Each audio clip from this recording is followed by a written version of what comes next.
Hey guys, how y'all doing? I'm here to give you guys a recap on a new chapter of One Piece, which is on chapter 940, The Spark of Rebellion. And we get to see a nice cover picture of Bartolomeo making some, high quality stuff to maybe sell to kids or something, but who knows. Aside from that, let's just get this started. We have to it that Nami and Usopp are talking about Trafalgar Law being upset and believes that his crewmates will always keep their secrets and they would die before spitting anything out. Although Usopp says if they did leak out our plan, I don't blame them. And Nami's like, why? Because you do the same thing? And Usopp said, yeah, maybe I'll last for 3 seconds. And Nami's like, that's no different, you big idiot. And we see to it that, that we have some troublemakers in the house and something about an old lady talking to Usopp and Nami about like 3 of these men. And we get to know that these men are pretty pathetic people, which is something that I believe they deserve, honestly. Because here's how it is. This guy named Bungo, who apparently is a former underling of the capital officials, like, he set fire to citizens' home every night, and he bribed the higher-ups to cover their crimes. And he's an arsonist. He even used bribery. And we get to know that there's a guy named Bongo who profited from arsons by selling lumber to those who needed to rebuild their hometowns, you know? And this guy, Bingo, who was, ripped up by Komurasaki, which all 3 of them wore. Bingo is the one that is a casket marker who takes advantage of these people mourning in the fires and sell his services at an outrageous price. And later on, Bingo, Bongo, Bungo, whatsoever work together the entire time. They may act innocent, but they're nothing more than evil criminals. But you know the funniest thing is, they all fell madly in love with Komurasaki or Hiyori, if anything, and she would later take everything from them as they gave everything to her and went bankrupt in the process. And I suppose there's a God after all in the way that they deserved it, you know. So I'm thinking in my mind, yeah, you know what? These guys, Bongo, and Bingo, who are who work together to hurt other people and try to rip them off, etc. And to be fooled by Komurasaki to bankruptcy, dude, that is just like pure good karma right there. Knowing that Komurasaki is Hiyori and she's not much of a jerk, you know, knowing that she attacked these guys or tricked them, etc. Ha ha ha, you know. But aside from that, they are living at Yasu's house whatsoever, and Tonoyasu enjoys taking care of people even if they are troublesome.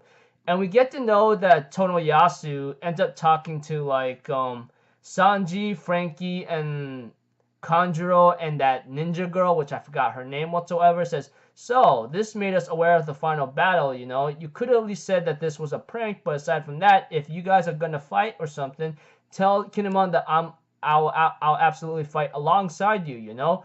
And he says, I'm so busy right now, but we'll figure something out. And we see to it that, Tonoyasu decides to excuse himself and go into town, you know. And we see to it that, Sanji asks Kanjuro and the ninja lady, do you guys know him? They go we don't really know who he is. And Sanji's like, so hold on, you've been talking to him for a long time and you don't know? Even Frankie's like, how can you forget someone that this is so unique? And they go well, he just gave us friendly honorifics, you know, if he was important, you know, I don't know. Of course, Nico Robin says, he was quite friendly. Could he have been a friend of yours or from someone from school? And we see Tonoyasu actually trying to cheer everyone up and try to help him out, you know. There's an old lady he decides to give some millets, you know, and etc. And he tries to help another old lady. Hey, do you have enough medicine? You know, and he ends up having to ask him questions and give something in return. You know, and later on, people around town will actually love him. Even Usopp and Nami are actually impressed by this. You know, although we get to know that that the old lady that Nami and Usopp met at the beginning of the chapter, she explains that Yasu sold his only daughter named Toko to the capital, and she would actually send most of the money she earns to him in a certain way. even right now, Usopp remembers Toko. Oh yeah, that girl Toko. Not to mention she laughs a lot, just like him. We get to know that the old lady explains to Usopp because he was able to send Toko to the capital, he thinks it would be a waste to keep all the money for himself. So he takes it upon himself to provide provision daily to those who cannot work. Even means that he will go hungry in doing so. Although he may act like a clown most of the time, he is loved by many people in this town for a very long time now. He's like our saint whatsoever. Although we get to know about Yasu, knowing that he sold his daughter and his daughter will send money to him, but he will use that money to rebuild the town and help many other people out to the best of his ability. Many people are speculating that this guy might be something else. Even Nico Robin says he was acting nice or something. So we don't really know what he is capable of, but I guess we'll have to find out later. I mean, it's making some observations right now when Nico Robin says he was quite friendly after all, but we don't really know about that. But it looks like to me if he's helping around the town, making kids happy, and that everyone loves him, I mean, I guess he's not much of a bad guy, but who knows if there's another thing, that might be another side of him. But aside from that, enough of me rambling on and fixing on certain analysis about Yasu. We go back to the Udon prisoner mines where Luffy's training hard to try to use haki without having to touch anyone. And apparently he's knocking everyone out where Grandpa Hill says, no, this is wrong, this is wrong, this is wrong, this is wrong. And we see to it that Queen's like, yo, man, you are really knocking and taking down too many people. You know that? And we see to it that Luffy's like, dang it, I'm so hungry right now. At this rate, I'm going to be a mummy by morning. And we see to it that Luffy is asked by Grandpa Hill, why are you so fixated on fighting Kaido so much? I mean, I heard that you got your butt handed to him by him. Of course, Luffy decides to knock everyone out with Haoshoku no Haki and decides to explain it to Grandpa Hill. You know about the 4 emperors, right? And Hill's like, no, I don't. And we see to it that Luffy explains to him that they are the 4 great pirates known as the Emperors of the Sea, and Kaido is one of them.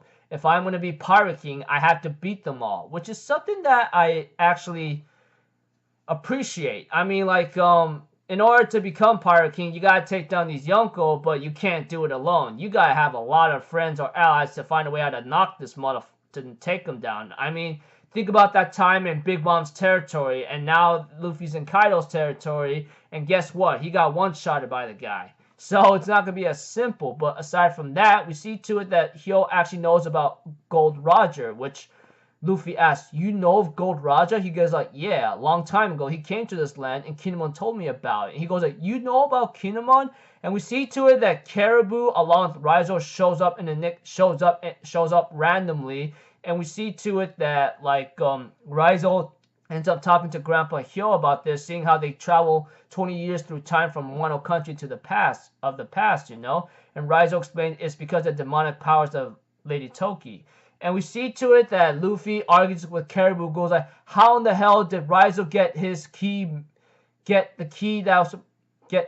mixed up with yours to mine? And Caribou's is playing all innocent, goes hey man, I turned over a new leaf. Look, please let me return with you on your own ship. And Luffy's don't you have your own ship? He goes no, I'm repenting for my past actions. I've turned over a new leaf. And we see to it that Luffy's you know what? Okay, only because you're not a bad guy anymore. You got it? And Caribou's what? He's so easy to trick somehow. But now I'm even more scared. And we see to it that that Raizo convinces Luffy, hey Luffy, this man could use some interesting demonic arts. He could come in handy for us.